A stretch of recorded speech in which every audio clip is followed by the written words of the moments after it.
So today we are going to see uh, fourth power, which is financial power.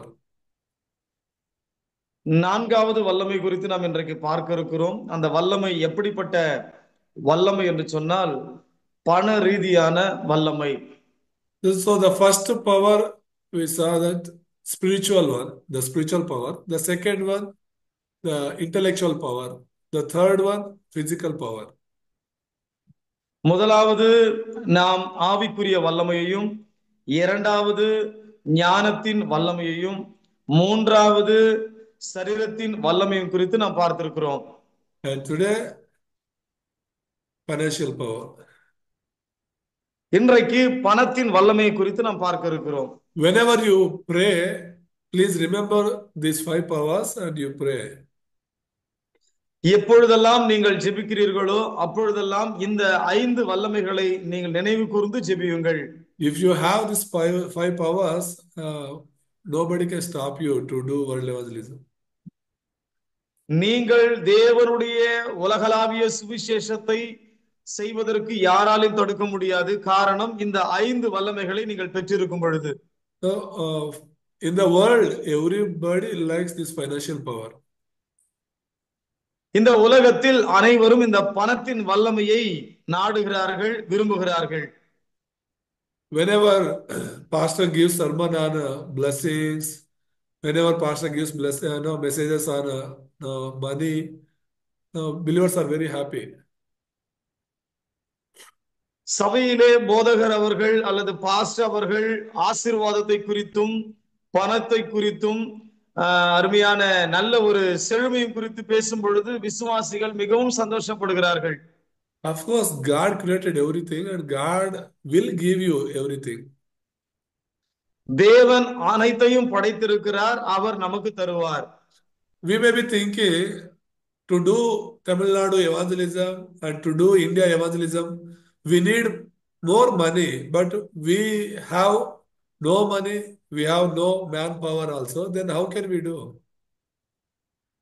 ஒருவேளை நாம் இப்படியாய் நாம் யோசித்துக் கொண்டிருக்கலாம், தமிழ்நாடு சுவிசேஷத்தை நாம் எப்படி செய்வது, அல்லது இந்தியா சுவிசேஷத்தை அல்லது உலகளாவிய சுவிசேஷத்தை நாம் எப்படி செய்வது. அப்படி செய்வதற்கு நம்மிடத்துல நிறைய பணம் தேவைப்படுகிறது, ஆனால் நம்மிடத்துல பணமே இல்லை என்று நாம் நினைக்கலாம். But there is lot of money in the banks with the people.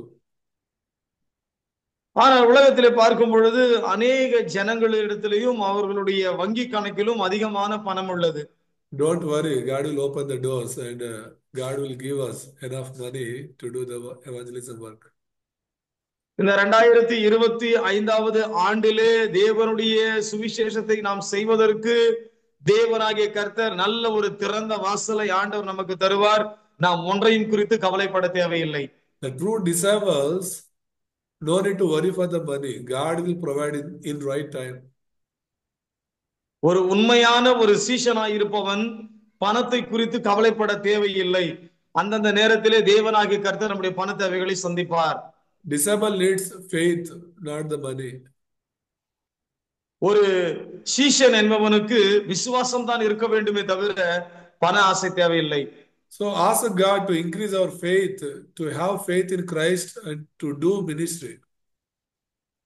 நீங்கள் தேவனிடத்திலே கேளுங்கள், ஆண்டவர் இன்னும் என்னை விசுவாசத்திலே பலப்படுத்தும், நான் உம்முடைய சுவிசேஷத்தை செய்வதற்கு.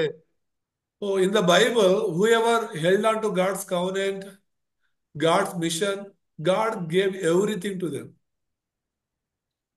வேதத்திலே நாம் பார்க்கும் பொழுது யாரெல்லாம் தேவனுடைய கட்டளைகளையும் தேவனுடைய உடன்படிக்கையும் அவர்கள் பிடித்து கொண்டார்களோ அவர்களெல்லாம் தேவனாகிய கர்த்தர் அவர்களை ஆசீர்வதித்திருக்கிறார். கர்த்தர் அவர்களை அற்புதமாய் நடத்தியும் இருக்கிறார். There are so many verses about financial blessings, but we are going to see only 5 verses. வேதத்திலே இந்த பணத்தை குறித்து அநேக வசனங்கள் இருக்கிறது, ஆனால் நாம் 5 காரியங்களை குறித்து இன்றைக்கு நாம் பார்க்க இருக்கிறோம். The first scripture from First Chronicles. முதலாவது குறிப்பு 1 நாளாகமம் Chapter 29, 10 to 14. 29ஆம் அதிகாரத்துல 10வது வசனத்திலிருந்து 14வது வசனம் வரை.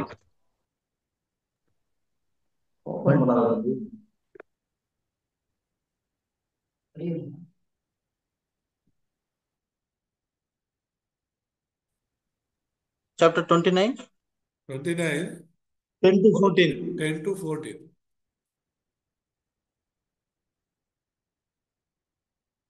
Yes, Chandru.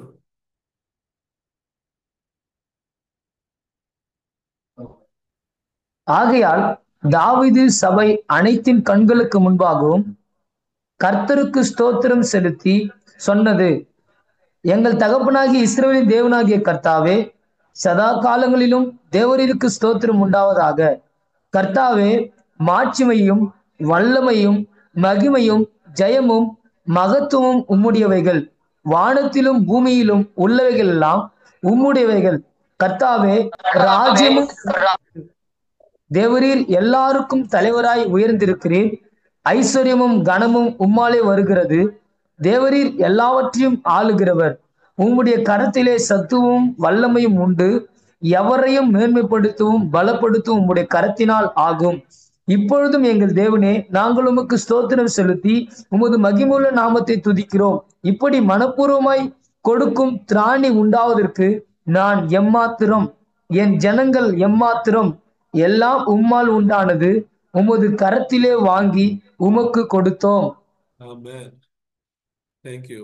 So here the scriptures are explaining how God blessed David. இந்த வேதவசனம் நமக்கு தெளிவாய் சொல்லுகிறது, தாவீதை தேவனாய் கர்த்தர் எப்படியாய் ஆசீர்வதித்தார் என்று. David was a shepherd.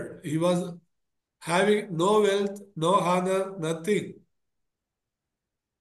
தாவீது என்பவன் ஆடுகளை மேய்த்துக் கொண்டிருந்த ஒரு மேய்ப்பனாயிருந்தான். அவனிடத்திலே ஆஸ்தியும் ஐஸ்வர்யமும் இல்லாமல் இருந்தது. But when he held on to God's calling and followed God's command, God gave everything to him. தேவனாகிய கர்த்தர் அவனுக்கு கொடுத்த அந்த உடன்படிக்கையையும் அவருடைய கட்டளைகளையும் அவன் கை கொண்டதினாலே தேவன் அவனை அற்புதமாய் நடத்தினார். There was a time when David was all alone. Nobody was with him and nothing was with him. ஒரு சூழ்நிலையில அருமையான தாவீது மிகவும் தனிமையாய் இருந்தான். அவனோடு கூட யாரும் இருந்ததில்லை. So you remember, this is the blessing God gives. When we have nobody with us and when we have nothing with us, that is the greatest blessing when God starts to work in our life. நாம் எப்பொழுது தனிமையா இருக்கிறோமோ, ஒன்றுமே இல்லாது இருக்கிறோமோ, அதுதான் நம்முடைய வாழ்க்கையில ஒரு மிகப்பெரிய ஒரு ஆசீர்வாதம். அப்பொழுது நாம் தேவனுடைய அந்த உடன்படிக்கையை நாம் பிடித்துக் கொள்கிறவர்களாய் இருக்க வேண்டும். So when that time came to David, God blessed him. We read in chapter verse 12, wealth and honor come from you. தாவீதுக்கு சரியான நேரம் வந்த பொழுது தேவனாகிய கர்த்தர் அவனை ஆசீர்வதித்தார். 12வது வசனம் இப்படியாய் சொல்லுகிறது, ஐஸ்வர்யமும் கனமும் இயேசுவாலே வருகிறது, உம்மாலே வருகிறது. Amen. And in verse 14, he says that the offering we are giving to build the temple of God, it is not our money, it is not our wealth. What you have given to us, we are giving to you. தேவனுடைய ஆலயத்துக்கு அவர்கள் காணிக்கை கொடுக்கும் பொழுது அவர்கள் சொல்லுகிறார்கள், நாங்கள் உம்மிடத்திலே வாங்கி உமக்கே நாங்கள் திரும்ப தருகிறோம். So it is nothing to boast ourselves. It is everything of God. நம்மை குறித்து மேன்மை பாராட்ட ஒன்றுமே இல்லை. இது அனைத்தும் தேவன் தந்த ஈவு. So in the same way, as David held on to God and God's calling, when you hold on to God and God's command of world evangelism, 100% God will pour you his wealth. எப்படி தாவீது ஆண்டவருடைய அழைப்பையும் அவருடைய உடன்படிக்கையும் அவன் பிடித்து கொண்டானோ, அதே போல நீங்களும் நானும் தேவனுடைய அழைப்பையும் உடன்படிக்கையும் பிடித்துக் கொள்ளும் பொழுது தேவனாகிய கர்த்தர் நம்மையும் வழி நடத்தி இந்த உலகளாவிய சுவிசேஷத்தை செய்வதற்கு தேவன் உதவி செய்கிறார். Amen. We'll read one more scripture. Deuteronomy. இன்னொரு வேத பகுதியை கூட நாம் வாசிக்கலாம். Deuteronomy 8:18. உபாகமம் 8ஆம் அதிகாரத்துல 18வது வசனம்.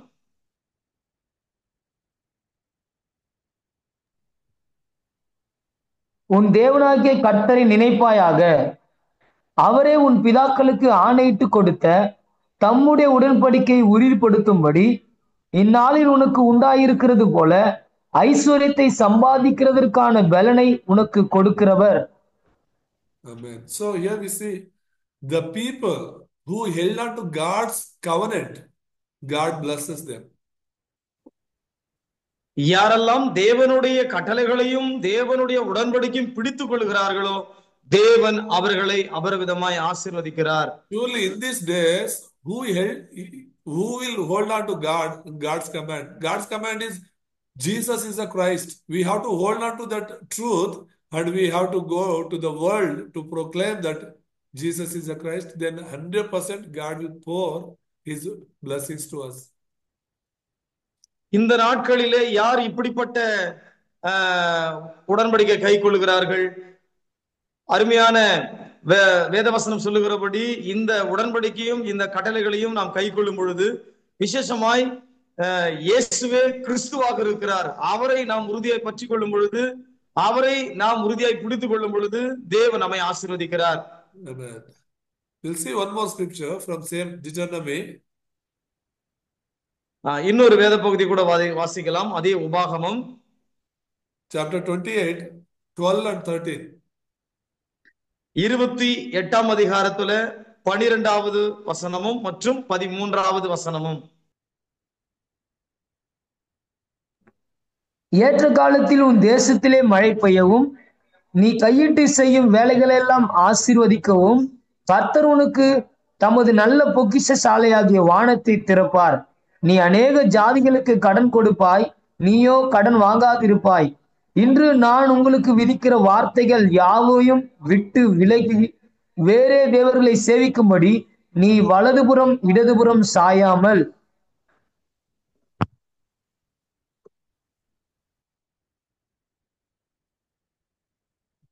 So here we see in these two verses says that the Lord will open the heavens and the storehouses of His bounty to send rain on your land in season and to bless all the work of your hands.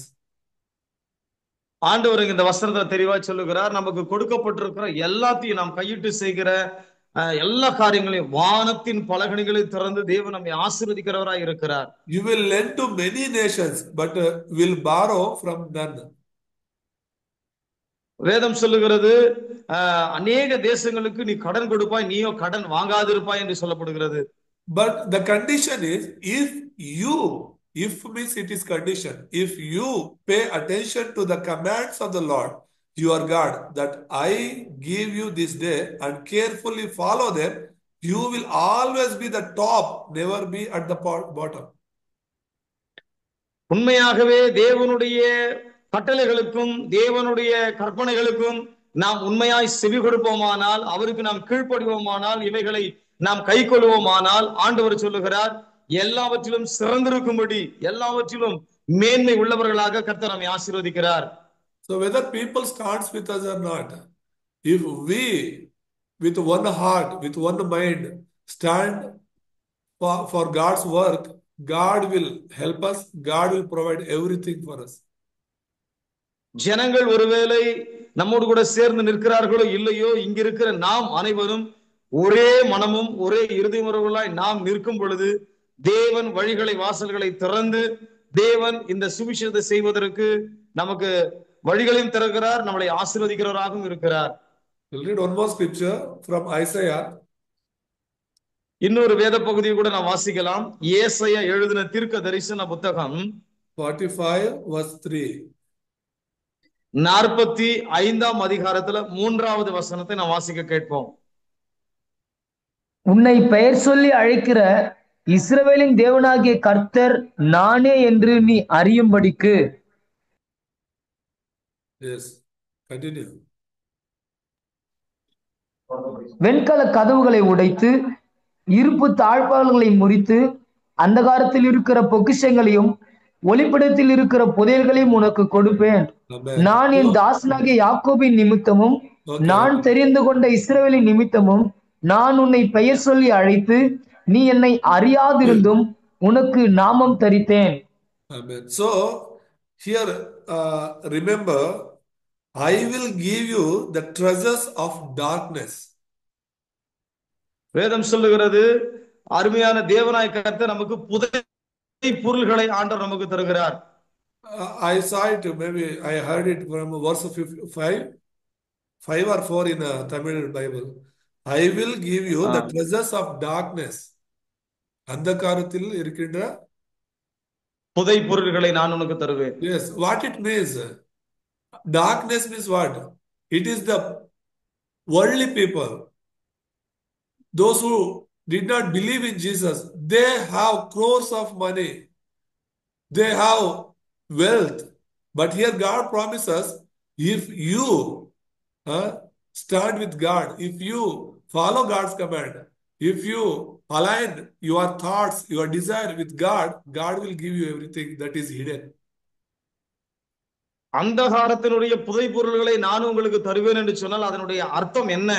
இன்றைக்கு உலக மக்களுடைய கைகளிலே அநேகம் ஆயிரமான பணங்கள் இருக்கிறது. அப்படிப்பட்ட பணங்களை நாம் ஆண்டவராகிய இயேசு கிறிஸ்து நாமத்தினாலே நாம் அவருடைய கற்பனைகளையும் கட்டளைகளையும் நாம் கை கொள்ளும் பொழுது தேவனாகிய கர்த்தர் இவை அனைத்தையும் தேவனாகிய கர்த்தர் நமக்கு தருகிறவராய் இருக்கிறார். So we have to believe in God's promises. நாம் தேவனுடைய வாக்கு தத்தத்தை விசுவாசிக்கிறவர்களாக நாம் இருக்க வேண்டும். People promise us many things, but they don't fulfill them. அநேக ஜனங்கள் நம்மிடத்திலே வாக்கு பண்ணுகிறார்கள், ஆனால் அதை அவர் நிறைவேற்றுவதிலே அவர்கள் மிகவும் தவறி விடுகிறார்கள். But the Bible is God's word, God's spoken words.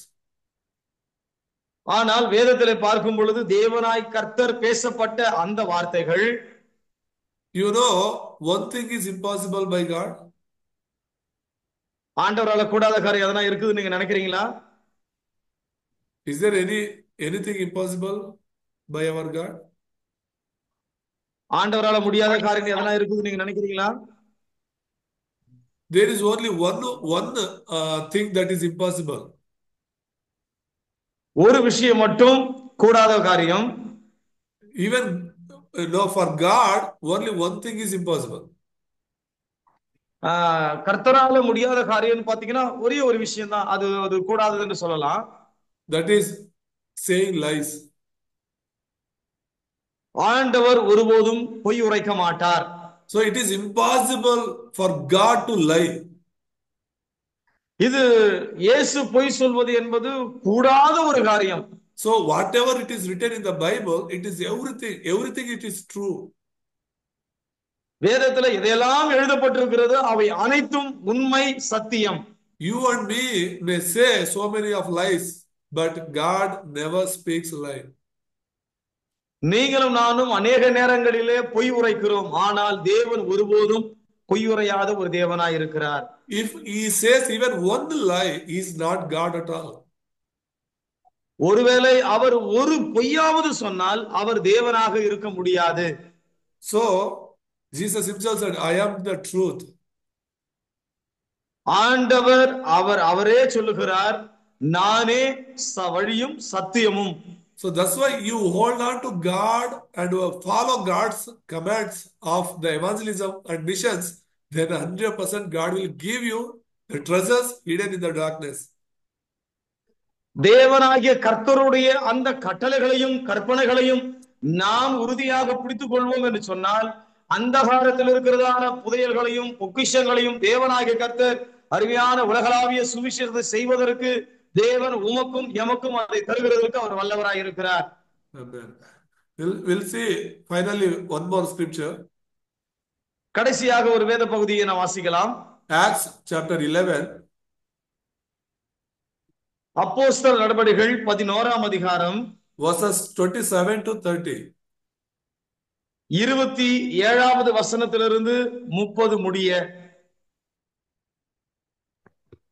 அந்நாட்களிலே எருசலேமிலிருந்து சில தீர்க்கதரிசிகள் அந்தியோகியாவுக்கு வந்தார்கள். அவர்களில் ஒருவனாகிய அகபு என்பவன் எழுந்து உலகமெங்கும் கொடிய பஞ்சம் உண்டாகும் என்று ஆவியானவராலே அறிவித்தான். அது அப்படியே கிலவுதியு ராயனுடைய நாட்களிலே உண்டாயிற்று. அப்போது சீசரில் அவரவர் தங்கள் திராணிக்கு தக்கதாக யூதேயாவில் குடியிருக்கிற சகோதரருக்கு உதவியாக பணம் சேகரித்து அனுப்ப வேண்டும் என்று தீர்மானம் பண்ணினார்கள். அப்படி அவர்கள் சேகரித்து பர்னபா சவுல் என்பவருடைய கையிலே கொடுத்து மூப்பரிடத்துக்கு அனுப்பினார்கள். Amen.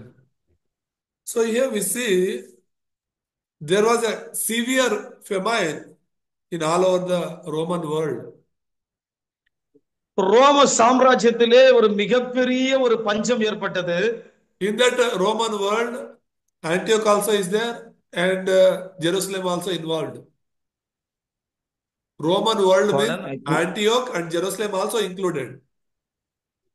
ரோம சாம்ராஜ்யம் என்பது அந்தியோகியா மற்றும் எருசலேமும் அதுவும் சேர்ந்து உள்ளடக்கியது. So everywhere it is no severe famine. No, they were not getting any money, any food anywhere. அங்கே அவர்கள் சாப்பிடுவதற்கோ அல்லது உடை உடுத்துவதற்கோ மற்ற எந்த விதமான காரியத்துக்கும் அங்க ஒன்று கிடைக்க கூடாதபடிக்கு மோசமான ஒரு பஞ்சம் அந்த தேசத்தில் ஏற்பட்டது. But you know, it is written here during that severe famine, Antioch church was blessed. இங்கே தெளிவா எழுதப்பட்டிருக்கிறது. உங்களுக்கு ஒரு காரியம் தெரியுமா? அந்தியோகியா திருச்சபை என்பது அந்த பஞ்சத்தின் மத்தியிலும் அந்த சபையானது ஆசீர்வதிக்கப்பட்டது. No, everywhere it is a severe famine, but the Antioch church, they were the church of praying church. They were holding on to the world evangelism. The Antioch church sent Paul, Barnabas for the world evangelism. So that is why the Antioch church was the church of disciples. God blessed them. உலகெங்கும் மிகப்பெரிய பஞ்சமாய் இருந்தது. ஆனால் அந்தியோகியா திருச்சபையிலே மாத்திரம் அவர்களுக்கு பஞ்சமே இல்லாமல் இருந்தது. அவர்கள் ஆசீர்வாதமா இருந்தார்கள். காரணம், அருமையான அப்போஸ்தலனாகிய பவுலா இருக்கட்டும், அவரோடு கூட சேர்ந்து ஊழியம் செய்தவர்களா இருக்கட்டும், அவர்கள் அனைவரும் தேவனுடைய வசனத்தை பிடித்துக் கொண்டு தேவனுடைய சுவிசேஷத்தை அவர்கள் உரைத்ததினாலே அதிநிமித்தமாய் அவர்கள் ஆசீர்வதிக்கப்பட்டார்கள். Not only for themselves, they were able to help Jerusalem church. That much they were blessed. அவர்கள் மாத்திரம் அல்ல, அவர்கள் எருசலேம் திருச்சபைக்கும் உதவி செய்யக்கூடிய அளவுக்கு அவர்கள் ஆசீர்வதிக்கப்பட்டிருந்தார்கள். Amen. So in this world, whatever happens, though there is uproar, though there is problems throughout the world, don't worry. When you hold on to God's evangelism, God's world evangelism, 100% God will bless you, your family, and your church. உலகத்திலே நடக்கிற எந்த காரியங்களை குறித்து நீங்கள் கவலை அடைய வேண்டாம். நீங்கள் சுவிசேஷத்தை பிடித்துக் கொள்ளும் பொழுது, இன்னும் சொல்ல போனால் உலகளாவிய சுவிசேஷத்தை நீங்கள் பிடித்துக் கொள்ளும் பொழுது, அதனுடைய தேவைகளை சந்தித்து தேவன் நம்மை இன்னும் அதிகமாய் ஆசீர்வதிக்கிறதற்கு அவர் வல்லவராய் இருக்கிறார். So keep Jesus on your head. Don't keep money on your head. உங்களுடைய சிந்தனையிலே தலையிலே நீங்கள் பணத்தை மையமாக வைத்துக் கொள்ள வேண்டாம். இந்த சிந்தனையிலே கிறிஸ்துவை நீங்கள் மையமாக வைத்துக் கொள்ளுங்கள். When you keep Jesus Christ in your mind, in your heart, in your thoughts, the money will be at your feet. உங்களுடைய சிந்தனையிலே, உங்களுடைய மனதிலே, உங்களுடைய தலையிலே இயேசு கிறிஸ்துவை நீங்கள் முதன்மையாக மையமாக வைக்கும் பொழுது பணம் உங்கள் காலடியிலே இருக்கும். The apostles, they were praying, they were preaching the gospel. So the believers, they sell their properties and they brought the money and they kept at the feet of the disciples.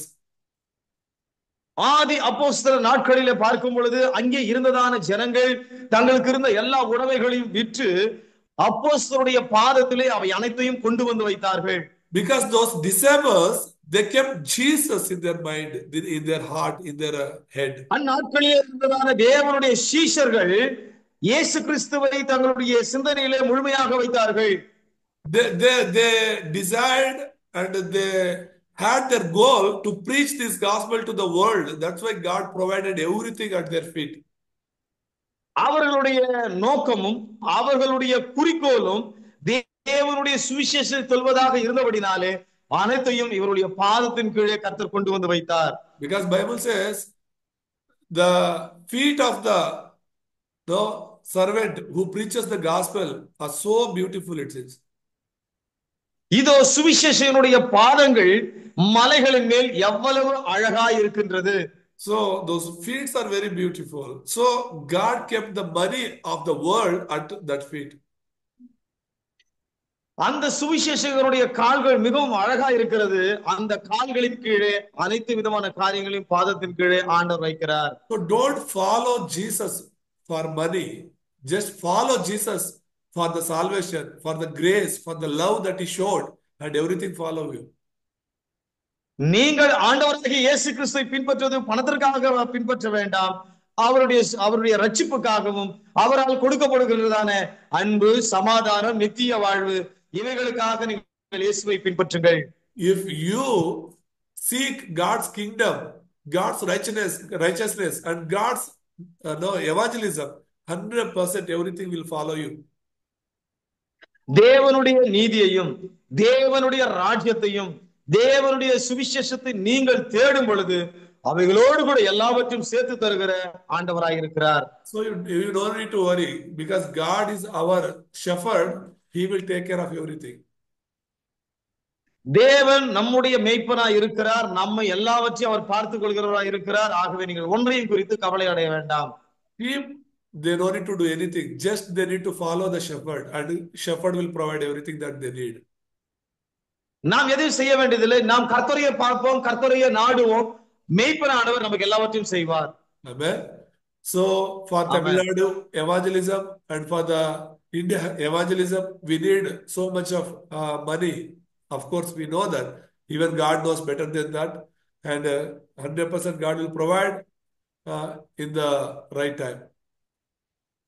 Tamil Nadu சுவிசேஷத்திற்காகவும் India சுவிசேஷத்திற்காகவும் நமக்கு நிறைய பணம் தேவை என்பது நம்மை விட ஆண்டவருக்கு நன்றாக தெரியும். ஆனால் சரியான நேரத்திலே சரியான உதவியை ஆண்டவர் இயேசு கிறிஸ்து அவருடைய சுவிசேஷத்துக்காக நமக்கு அவர் தந்தருள்வார். From today you pray, Lord, I need financial blessing, not just because of me or for me. It is for world evangelism, for Tamil Nadu evangelism.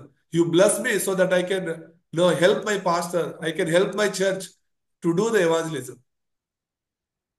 நீங்கள் இன்றைய தினத்திலிருந்து ஜெபிக்க நீங்க ஆரம்பியுங்கள். ஆண்டவரே, என்னை பணத்தில் மிகவும் என்னை ஆசீர்வதிங்கள்.